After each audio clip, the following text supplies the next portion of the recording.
Hello everyone, welcome to study IQ PCS। आप जानते हैं कि यूपी पुलिस कांस्टेबल एग्ज़ाम की भर्ती आज नोटिफिकेशन उसका आ गया है फाइनली 5 साल के बाद। बहुत ही सुनहरा मौका है, 60,000 से ज़्यादा आपके पास वैकेंसी हैं और इसका पूरा जो सिलेबस है हम आपको कवर कराएंगे स्टडी IQ PCS चैनल पर।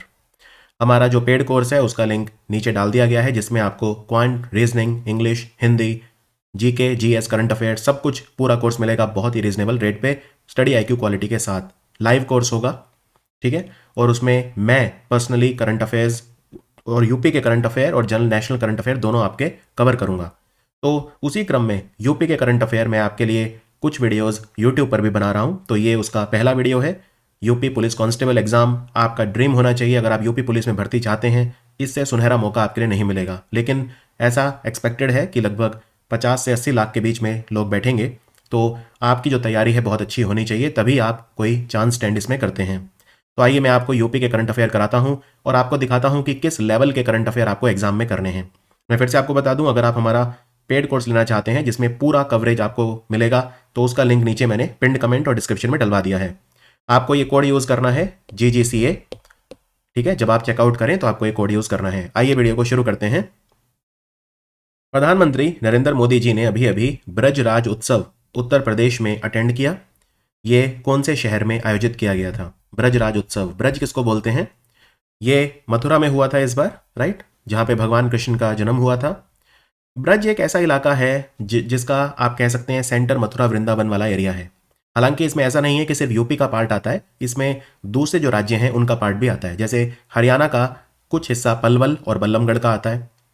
इसी तरह से राजस्थान का भरतपुर, करौली और धौलपुर का कुछ हिस्सा इसमें आता है ब्रज में। मध्य प्रदेश का भी मुरैना जो जिला है उसका कुछ हिस्सा ब्रज में आता है। तो कई राज्यों का इसमें हिस्सा आता है। ब्रज सिर्फ यूपी तक ही सीमित नहीं है, पहली बात तो ये। और ब्रज में बहुत सारे ऐसे इलाके हैं जो बहुत ज़्यादा इंपॉर्टेंट हैं। जैसे फॉर एग्जाम्पल, जैसे बरसाना। बरसाना में राधा जी का जन्म हुआ था। राधा माता का जो जन्म है बरसाना में हुआ था। उनका बचपन वहीं बीता। बरसाना में बहुत ऊंचा एक किला है, एक मंदिर है। तो ब्रज रीजन राधा और कृष्ण का जो प्रेम है उससे एसोसिएटेड है, राइट। तो ये है ब्रज। और ब्रज राज उत्सव जो हुआ था अभी, उसमें खुद प्रधानमंत्री मोदी गए थे और ये मथुरा में हुआ था। तो आंसर है मथुरा। अब यहाँ पे याद रखने वाली चीजें क्या है एग्जाम पॉइंट ऑफ व्यू से? प्रधानमंत्री मोदी जी कृष्ण जन्मभूमि टेम्पल गए थे और बांके बिहारी टेम्पल में भी गए थे। वैसे ये बांके बिहारी टेम्पल अभी अभी न्यूज में क्यों आया था? वो इसलिए आया था क्योंकि बांके बिहारी कॉरिडोर बन रहा है। इलाहाबाद हाई कोर्ट का निर्णय आ गया है, बांके बिहारी टेम्पल के आसपास एक कॉरिडोर बनेगा। कॉरिडोर का मतलब ये होता है वहाँ पे बहुत अच्छी सुविधाएं दी जाएंगी। मंदिर तक जाने का जो रास्ता है वो काफ़ी सुगम हो जाएगा। वहाँ पे टॉयलेट्स होंगे, यात्रियों के लिए निवास होंगे, वहाँ पे परिक्रमा होगी, वहाँ पे एक बहुत बड़े ग्लोबल लेवल पे उसको उसका जीर्णोद्धार किया जाएगा, उसको आधुनिक बनाया जाएगा। सारी आधुनिक सुविधाएं वहाँ पे होंगी, जैसे आपने देखा था काशी विश्वनाथ कॉरिडोर, वैसे ही। दूसरी चीज़ जो आपको याद रखनी है कि यहाँ पे जो संत मीराबाई थी, हम उन्हें संत ही बोलते हैं, कृष्ण भक्ति के लिए मीराबाई जानी जाती थी। तो 525वीं जयंती हमने उनकी मनाई, 525th बर्थ एनिवर्सरी, 525वीं। और मीराबाई जो थी, इनका जन्म 1448 में हुआ था, तो ये इनकी 525वीं जयंती थी। जो जोधपुर के राजा थे रतन सिंह राठौर, उनकी इकलौती बेटी थी ये, लेकिन भगवान कृष्ण की भक्ति में थी। इनका खैर विवाह कर दिया गया था। मेवाड़ के जो युवराज थे भोजराज, उनसे इनका विवाह कर दिया गया था उनकी इच्छा के विरुद्ध, लेकिन उन्होंने कृष्ण भक्ति नहीं छोड़ी। तो उनकी 525वीं जयंती भी यहाँ पे मनाई गई थी। क्लियर? बाकी हेमा मालिनी ने परफॉर्म किया था ब्रजराज उत्सव। और ब्रजराज उत्सव का उद्घाटन किसने किया? इसका शुभारंभ किया सांसद हेमा मालिनी और कैबिनेट मंत्री चौधरी लक्ष्मी नारायण जी के द्वारा। तो इसका उद्घाटन इन दोनों के द्वारा किया गया था। चलिए आगे बढ़ते हैं।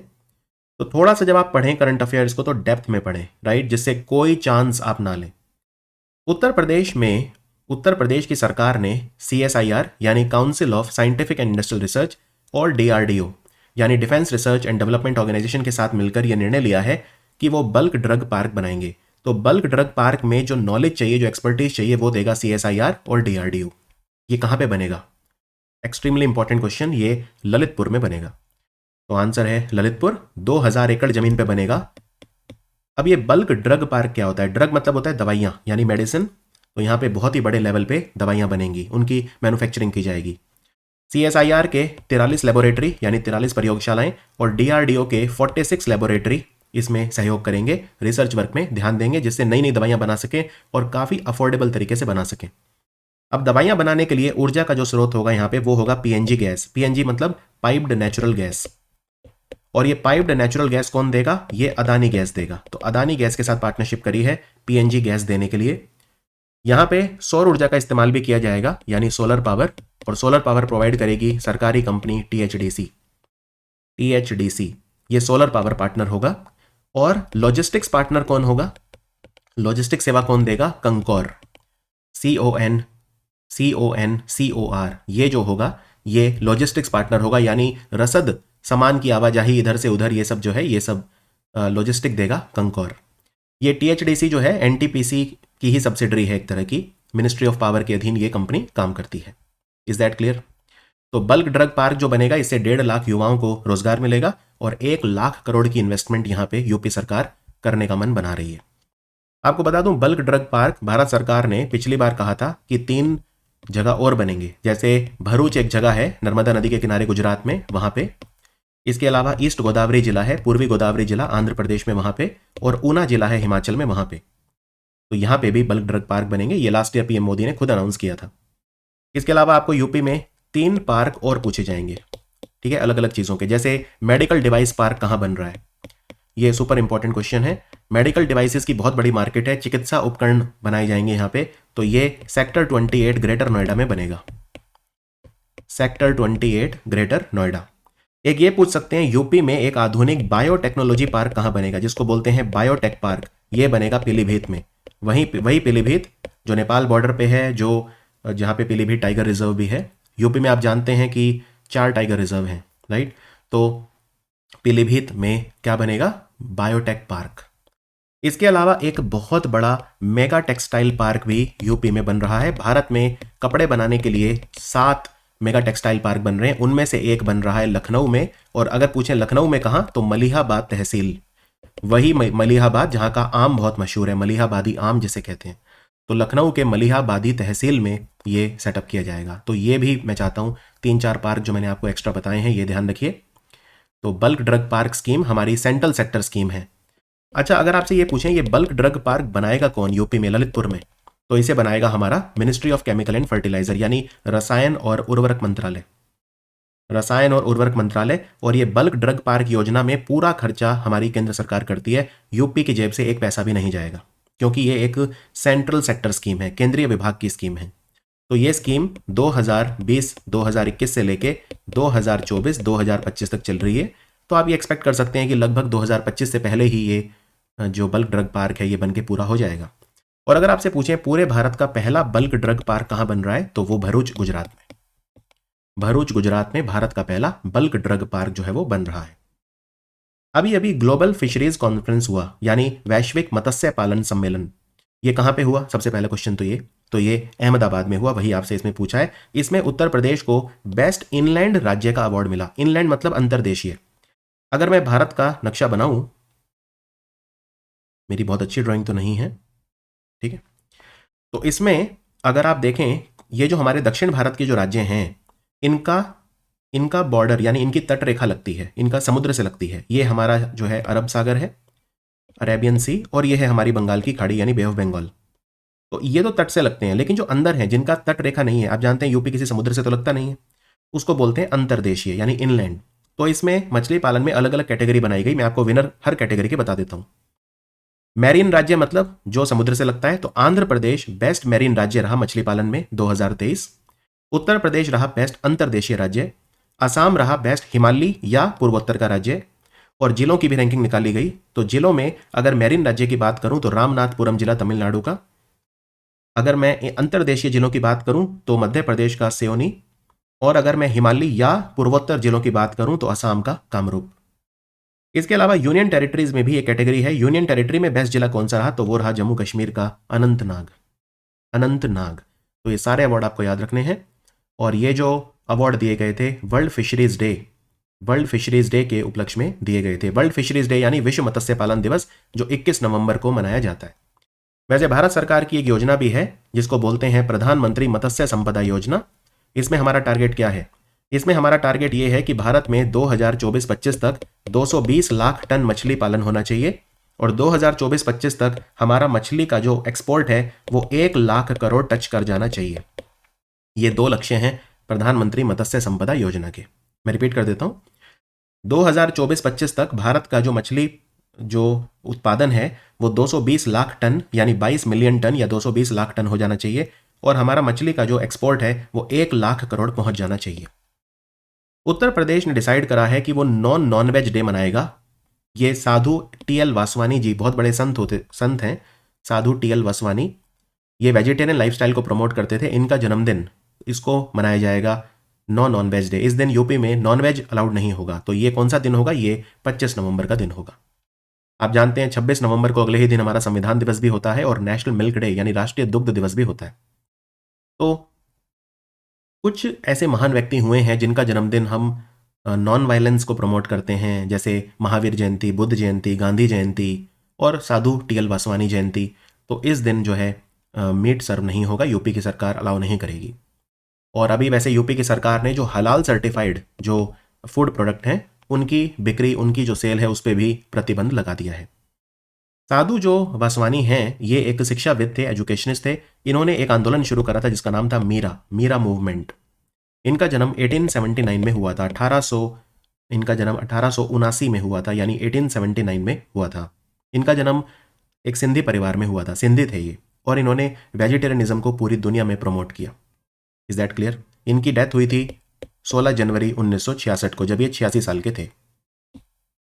उत्तर प्रदेश की सरकार ने डिसाइड करा है कि वो भारत का पहला टेलीकॉम सेंटर ऑफ एक्सीलेंस बनाएगी, यानी उत्कृष्टता केंद्र बनाएगी दूर संचार क्षेत्र में, जहां पे 5G 6G वगैरह पे रिसर्च होगा। ये कहां पे सेटअप किया जाएगा? ये IIT रुड़की में सेटअप किया जाएगा।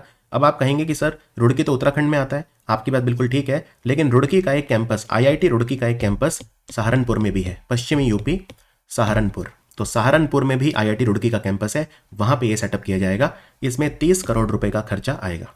यहाँ पे 5G और 6G के ऊपर रिसर्च किया जाएगा। ये भारत का पहला टेलीकॉम सेंटर ऑफ एक्सीलेंस होगा। अभी अभी नीति आयोग ने डेल्टा रैंकिंग निकाली एस्पिरेशनल ब्लॉक प्रोग्राम की। इसमें पहले रैंक किसे मिली, फर्स्ट कौन रहा? देखिए, अगर आप बात करें एस्पिरेशनल मतलब क्या होता है? एस्पिरेशनल मतलब होता है आकांक्षी। जैसे भारत में आकांक्षी जिले हैं, आकांक्षी जिले मतलब जो उतने ग्रो नहीं कर पाए, जो पिछड़े जिले हैं। तो पिछड़ा वर्ड यूज करना आसान नहीं लगता कि कोई जिला पीछे रह गया इकोनॉमिक प्रोग्रेस में, एजुकेशन में, तो हम आकांक्षी जिला उसे कहते हैं। तो आकांक्षी अगर आप उसकी बात करें, ब्लॉक्स की बात करें, जैसे जिले निकाले गए नीति आयोग के द्वारा कि आकांक्षी जिले, वैसे ही आकांक्षी ब्लॉक भी। तो आकांक्षी ब्लॉक की अगर मैं बात करूं तो पूरे इंडिया में नंबर 1 था तिरयानी ब्लॉक। ये कुमारम भीम आसिफाबाद जिला तेलंगाना में आता है। और दूसरे नंबर पे इसमें जो रहा वो यूपी का रहा, वो था कौशंबी ब्लॉक, जो कौशंबी जिला यूपी में आता है। यानी पूरे भारत में जितने भी हमारे आकांक्षी ब्लॉक हैं, और आकांक्षी ब्लॉक कितने हैं? 500। हमारे 500 ऐसे ब्लॉक हैं जिनका हम विकास करने की कोशिश कर रहे हैं, क्योंकि काफी पीछे रह गए हैं। और ये 500 ब्लॉक जो हैं, इनमें नंबर 1 रहा तेलंगाना का तिरयानी ब्लॉक और दूसरे नंबर पर रहा यूपी का कौशंबी ब्लॉक विकास में। तो ये नीति आयोग की खुद डेल्टा रैंकिंग निकालती है वो। और इसमें जो ब्लॉक हैं उन्हें ज्योग्राफिकली भी 6 जोन में डिवाइड किया गया। तो एक रैंकिंग अलग से जो है जोन वाइज भी निकाली है। तो अगर मैं नॉर्दर्न इंडियन स्टेट्स की बात करूं तो नंबर 1 और नंबर 2 दोनों पे यूपी के ब्लॉक थे। पहला नंबर पे था हरैया ब्लॉक बस्ती जिला यूपी, और दूसरे नंबर पे था वर्नो ब्लॉक जो गाजीपुर यूपी। क्लियर? तो नॉर्दर्न जो इंडियन स्टेट पूरे भारत को 600 में बांटा गया, उसमें एक अलग रैंकिंग आई थी नॉर्दर्न इंडियन स्टेट की, और एक ओवरऑल इंडिया में नंबर 2 पे जो रहा वो भी यूपी का रहा। तो दोनों जो हैं आप याद रखिए। और ये जो ब्लॉक हैं, इसी तरह से एस्पिरेशनल जो जिले हैं उनकी रैंकिंग भी आई है। तो एस्पिरेशनल अगर जिलों की बात करें तो रायगढ़ जिला उड़ीसा में उसने सबसे ज़्यादा ग्रोथ दिखाई, और जमुई जो है बिहार में उसने दूसरे नंबर पर सबसे ज़्यादा ग्रोथ दिखाई। ठीक है, रायगढ़ जिला उड़ीसा, और ये रैंकिंग आई है अक्टूबर 2023 में। तो काफ़ी लेटेस्ट रैंकिंग है ये। अभी प्रधानमंत्री मोदी जी ने स्वर वेद महामंदिर का उद्घाटन किया। कहां पे किया? स्वर वेद महामंदिर ये बना है अभी वाराणसी में। तो इसका आंसर है वाराणसी। ये इसको स्वर वेद महामंदिर क्यों बोलते हैं, और ये सज्जन कौन है जिनकी प्रतिमा का अनावरण कर रहे हैं प्रधानमंत्री मोदी? देखिए, ये जो सज्जन हैं इन्होंने विहंगम योग की शुरुआत करी। एक खास तरह का योग होता है विहंगम योग, और विहंगम योग की शुरुआत इन्होंने करी 100 साल पहले। विहंगम योग संस्थान, इनका नाम था सद्गुरु सदाफल देवजी महाराज। तो ये जो मूर्ति है ये सदाफल देवजी महाराज जी की है। ये 19वीं शताब्दी के धार्मिक गुरु, संत और कवि थे। तो इन्होंने आज से 100 साल पहले विहंगम योगा की शुरुआत करी थी। और ये जो स्वर वेद है, ये इन्होंने किताब लिखी थी, एक महाकाव्य लिखा था जिसका नाम था स्वर वेद, इसलिए इसको स्वर वेद महामंदिर बोलते हैं। यहाँ पे 20,000 लोग एक साथ बैठकर मेडिटेशन कर सकते हैं। 7 फ्लोर हैं इसमें, बहुत ही भव्य। तो वाराणसी जो जिला है वहाँ पे एक जगह है उमराहा, वहाँ पे ये सेटअप किया गया है। दुनिया का सबसे बड़ा मेडिटेशन सेंटर है ये। खुद प्रधानमंत्री मोदी ने जो है इसका उद्घाटन किया, राइट।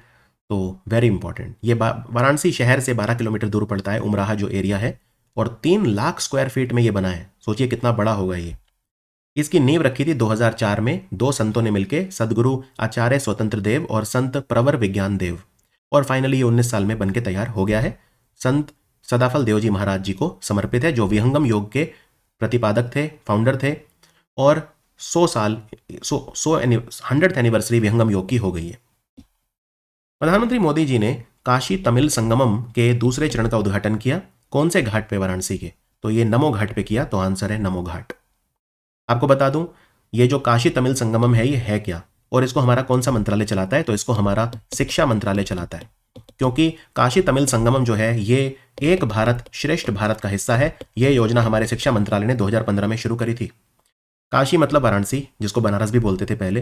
तो काशी तमिल, तो तमिलनाडु और काशी, इन दोनों के बीच में बहुत पुराने सांस्कृतिक रिश्ते हैं, तो उसी का सांस्कृतिक आदान प्रदान होता है इसमें तमिलनाडु से, पुदुचेरी से लोग आते हैं और वो वाराणसी को विजिट करते हैं। वाराणसी को ही नहीं बल्कि वो साथ ही साथ प्रयागराज और अयोध्या को भी विजिट करते हैं। तो इस बार ऐसा माना जा रहा है कि 1400 लोग होंगे, वो विजिट करेंगे इन एरियाज़ को, और सांस्कृतिक आदान प्रदान होगा। वो वहाँ की संस्कृति, वहाँ के कल्चर, कुजीन यानी भोजन, इन सब की स्टडी करेंगे। तो ये शिक्षा मंत्रालय चलाता है काशी तमिल संगमम। अगर आपको याद हो, एक और संगमम भी चलाया था शिक्षा मंत्रालय ने, जिसका नाम था सौराष्ट्र तमिल संगमम। सौराष्ट्र एक एरिया है गुजरात में, तो सौराष्ट्र और तमिलनाडु के बीच में भी बहुत पुराने सांस्कृतिक रिश्ते हैं।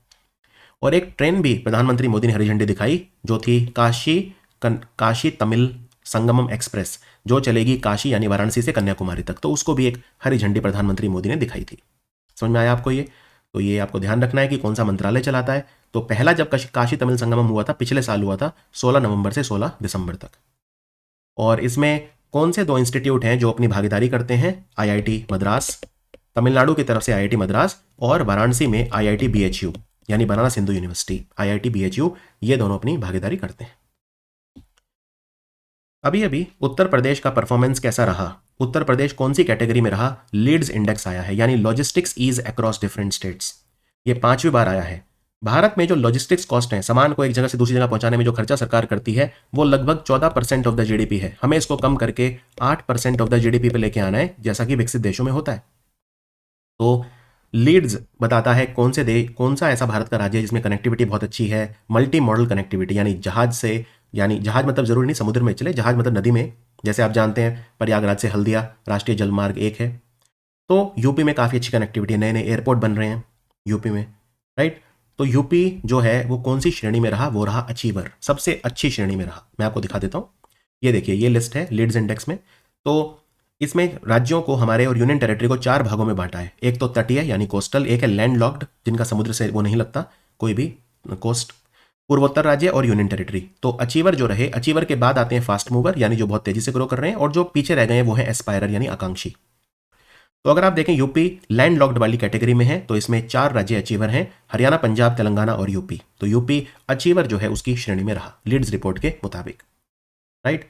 तो ये इंडेक्स किसने दिया? ये इंडेक्स दिया हमारे ministry of commerce and industry यानी वाणिज्य और उद्योग मंत्रालय ने दिया।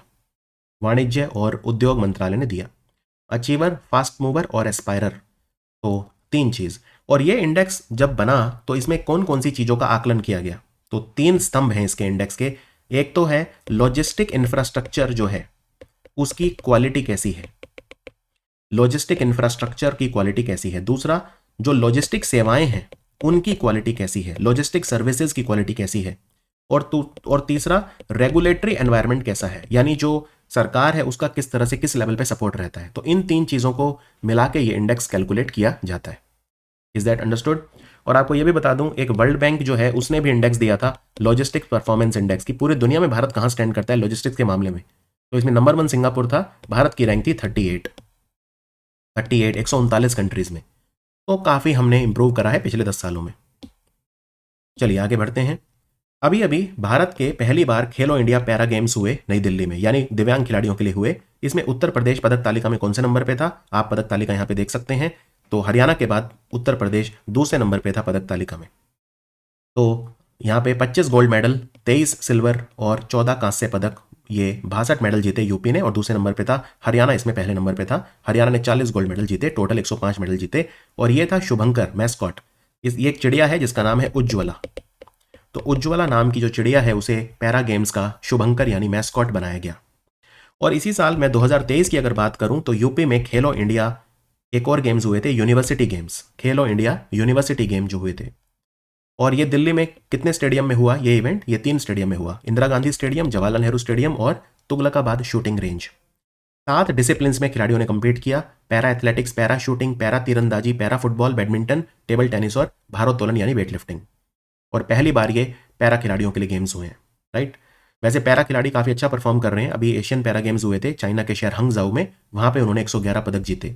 तो हमारे पैरा खिलाड़ी जो हैं वो काफ़ी अच्छा परफॉर्म कर रहे हैं।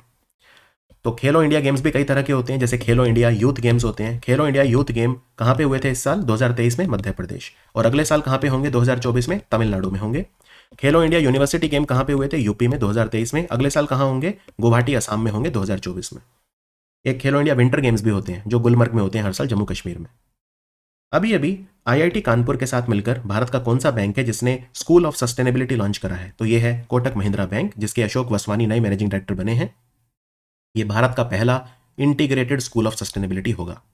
ये इनका कॉर्पोरेट सोशल रिस्पॉन्सिबिलिटी है। यहाँ पे वो युवाओं का कौशल विकास करेंगे, नई जनरेशन ऑफ जो लीडर हैं उनको डेवलप करेंगे। 200 करोड़ रुपया इसमें कोटक महिंद्रा बैंक खर्चा करेगा। तो यहाँ पर किस किस चीज़ की बात होगी? यहाँ पे बात होगी क्लीन एनर्जी की, यहाँ पे बात होगी एनवायरनमेंट, इकोलॉजी, वेस्ट मैनेजमेंट, इन सब चीज़ों की बात होगी कि हम अपनी दुनिया को सस्टेनेबल कैसे बना सकते हैं, उस बारे में ये बातें यहाँ पे होंगी। और आईआईटी कानपुर अभी भारतीय नेवी के साथ मिलकर भी काम कर रहा है। इंडियन नेवी और आईआईटी कानपुर ने जो इनोवेशन है उसमें कोलैबोरेशन किया है आपस में, राइट। तो ये भी आपको ध्यान रखना है। इसके बारे में ऑब्वियसली मैं करंट अफेयर्स में कवर करूंगा आने वाले वीडियोज़ में। प्रधानमंत्री मोदी जी ने 800 मेगावाट का एक सौर परियोजना, सोलर पार्क बन रहा है 4000 करोड़ की लागत से यूपी में, उसकी नींव रखी, उसकी आधारशिला रखी। कहाँ पे बन रहा है? ये चित्रकूट में बन रहा है। तो आंसर है चित्रकूट। चित्रकूट।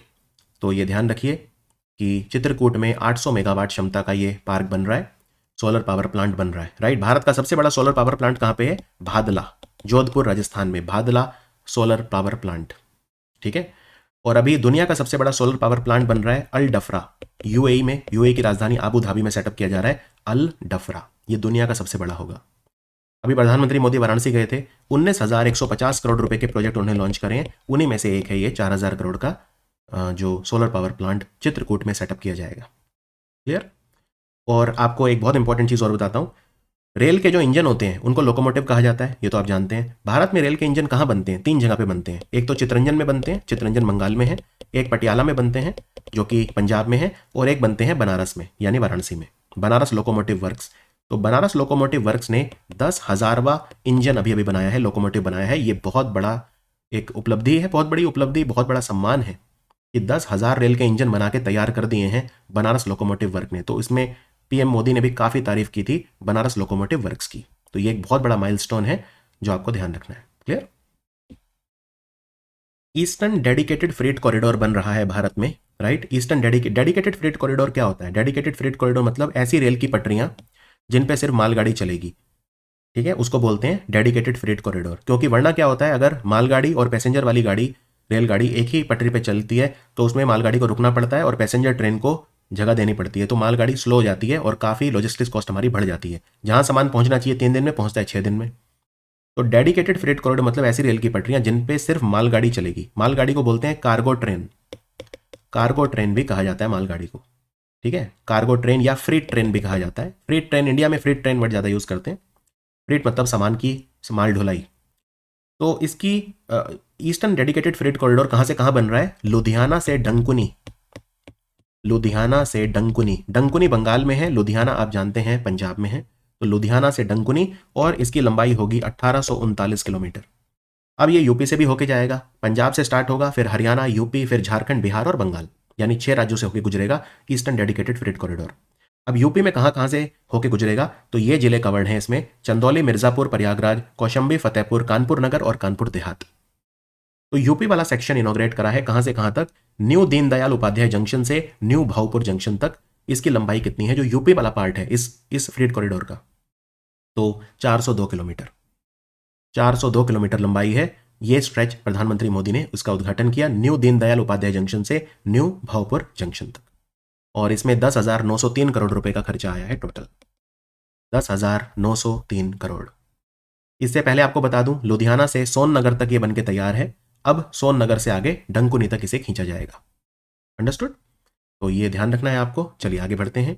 प्रधानमंत्री नरेंद्र मोदी जी ने, एक क्वेश्चन इसमें यह भी आ सकता है, ये डेडिकेटेड फ्रेट कॉरिडोर बना कौन रहा है, तो इसे कंपनी बना रही है dedicated freight corridor corporation of India limited. ये हमारे रेल मंत्रालय के अधीन काम करने वाली कंपनी है, DFCCIL। प्रधानमंत्री नरेंद्र मोदी जी ने अभी जो काशी तमिल संगमम हुआ था वहां पे हिंदी में स्पीच दी, लेकिन ऑटोमेटिकली वो तमिल में ट्रांसलेट हो गई। तो कौन सा ट्रांसलेशन टूल उन्होंने यूज करा, उन्होंने भाषिनी को यूज किया। भाषिनी टूल बनाया है हमारे मिनिस्ट्री ऑफ इलेक्ट्रॉनिक्स और IT ने, भाषिनी। तो भाषिनी ऑटोमेटिक ट्रांसलेशन की उसने हिंदी से तमिल में काशी तमिल संगमम में, तो जो तमिल स्पीकिंग ऑडियंस बैठी थी वो भी आसानी से समझ पाई कि प्रधानमंत्री मोदी जी क्या बोल रहे हैं। और भाषिनी को चलाने के लिए एक खास संगठन बनाया है जिसका नाम है digital India Bhashini division, digital India Bhashini division, जो डिजिटल इंडिया और भाषिनी ने मिलकर बनाया है। यह भी अगेन मिनिस्ट्री ऑफ इलेक्ट्रॉनिक्स और IT के अधीन आता है। तो भाषिनी, अगर आपसे पूछें कि भाषिनी की फुल फॉर्म क्या है, जी हाँ, भाषिनी की भी एक फुल फॉर्म है। वो क्या है, वो मैं आपको बताता हूं। वो है भाषा इंटरफेस फॉर इंडिया, भाषा इंटरफेस फॉर इंडिया, ये भाषिनी की फुल फॉर्म है। चलिए आगे बढ़ते हैं। भारत की सरकार ने एशियाई विकास बैंक से लोन लिया है $250 मिलियन। $250 मिलियन लगभग 2000 करोड़ हो गया, अगर मैं $1 की वैल्यू 80 रुपये मानूं तो, और डॉलर की वैल्यू वैसे तो 85 के आसपास चल रही है, बट मोटा मोटी एक रफली 80 मान लेते हैं कैलकुलेशन के लिए। रफली 2000 करोड़ का लोन लिया है दिल्ली से मेरठ तक, जो रीजनल रैपिड ट्रांजिट सिस्टम है उसके लिए। तो इसकी लंबाई कितनी है, तो ये दिल्ली से मेरठ तक 82 किलोमीटर की रेल की पटरी बिछाई गई है। और दिल्ली से मेरठ वैसे तो 3 घंटे लग जाते हैं, लेकिन आप इस ट्रेन से सिर्फ 1 घंटे में पहुंच जाएंगे, सिर्फ 1 घंटे में पहुंच जाएंगे। ये बीच में बस एक जगह रुकेगी और वो है गाजियाबाद, इसलिए इसे दिल्ली गाजियाबाद मेरठ RRTS कहा जा रहा है। अब इसमें बहुत सारे क्वेश्चन आ सकते हैं, क्या क्या, कि RRTS के दूसरे नाम क्या है। पहले इसका नाम रखा गया रैपिडेक्स, लेकिन प्रधानमंत्री मोदी ने अब इसका नाम रख दिया है नमो भारत। ये जो ट्रेन चलेंगी इनका नाम नमो भारत ट्रेन होगा। इसको अब RRTS नहीं कहेंगे, RRTS मतलब रीजनल रैपिड ट्रांजिट सिस्टम नहीं कहेंगे, अब इसे नमो भारत ट्रेन कहेंगे। बहुत सेफ ट्रेन होंगी ये, मतलब इनकी स्पीड 180 किलोमीटर प्रति घंटे तक जा सकती है। और इस प्रोजेक्ट में खर्चा आया है लगभग 30,274 करोड़। इसकी नींव प्रधानमंत्री मोदी ने मार्च 2019 में रखी थी, और अब मार्च 2024 आने वाला है, तो 5 साल में ये लगभग बनके तैयार होगा। और आपको यहाँ पे ये भी बताना चाहूंगा, इसे बना कौन रहा है, ये ट्रेन कौन बना रहा है, इसे फ्रांस की कंपनी बना रही है जिसका नाम है एल्स्टॉम। रेल के डब्बे बना रही है फ्रांस की कंपनी एल्स्टॉम। कहाँ पे बना रही है, भारत में सावली, एक जगह आती है सावली जो गुजरात में है। ये रेल के डब्बे भारत में सावली गुजरात में बन रहे हैं। ये था हमारा यूपी के जो करंट अफेयर है उनका सेट नंबर 1। इस वीडियो को देखने के बाद आपको एक आइडिया हो गया होगा कि किस लेवल की डेप्थ आजकल के एग्जाम में चाहिए होती है। और देखिए, जो एग्जाम जिसकी 6 साल बाद वैकेंसी आ रही है और जिसमें कम से कम 50 से 80 लाख लोग बैठेंगे, उसमें आप रिस्क नहीं ले सकते क्वालिटी का। तो मेरी आपसे यही वो रहेगी कि अगर आप एक सीरियस स्टूडेंट हैं, सीरियस एस्पिरेंट हैं, हमारा बहुत ही रीजनेबल प्राइस में कोर्स है, पेड कोर्स, आप उसको खरीद सकते हैं। उसमें पूरा कोर्स हम कवर करेंगे, पूरा 100% कोर्स हिंदी तक, हिंदी, क्वांट, रीजनिंग, इंग्लिश, काफ़ी हाई लेवल के फैकल्टी हैं हमारे। और ये लाइव कोर्स होगा बाय द वे, ये प्री रिकॉर्डेड नहीं होगा। हाँ, मेरे जो करंट अफेयर रहेंगे उसमें नेशनल करंट अफेयर रहेंगे, यूपी के करंट अफेयर, वो सारे जैसे आपने ये वीडियो देखा वैसे ही प्री रिकॉर्डेड रहेंगे। उसका जो लिंक है वो मैंने नीचे डिस्क्रिप्शन में दे दिया है, उस पर क्लिक करके उसे फटाफट बाय कर सकते हैं। और आपको कोड यूज़ करना है GGCA, तो आपको हैवी डिस्काउंट भी मिलेगा। GGCA पूरा कैपिटल में है, कोई बीच में गैप नहीं है। तो आपसे विदा लेता हूँ। ये वीडियो आपको कैसा लगा, लेकिन वीडियो मैं ख़त्म करने से पहले आपसे कुछ सवाल पूछना चाहता हूँ। अगर आपने वीडियो अच्छे से देखा है तो आप मुझे बताएंगे, ठीक है। चलिए, मेरा पहला सवाल यूपी में बल्क ड्रग पार्क कहाँ बन रहा है? बल्क ड्रग पार्क कहाँ बन रहा है? दूसरा सवाल, कौन सी महान अभी कौन सी महान विभूति, कौन महान संत हैं जिनका जन्मदिन नॉन वेज डे के रूप में मनाया जाएगा? उन संत का नाम आपको बताना है। यूपी में भारत का पहला टेलीकॉम सेंटर ऑफ एक्सीलेंस कहाँ पे स्थापित किया जा रहा है? ये मेरा तीसरा सवाल है। मेरा चौथा सवाल है कि जो लीड्स रिपोर्ट आई थी वो कौन से मंत्रालय ने दी है? मेरा आखिरी सवाल, खेलो इंडिया पैरा गेम्स जो हुए थे उसमें शुभंकर क्या है, उसमें मैस्कॉट क्या है? अगर आपने वीडियो अच्छे से देखा है तो मैं उम्मीद करता हूं आप इन क्वेश्चंस के आंसर बता पाएंगे। सेट 2 मैं बहुत जल्दी अपलोड करूंगा। Thank you for watching UP current affairs for UP police constable exam.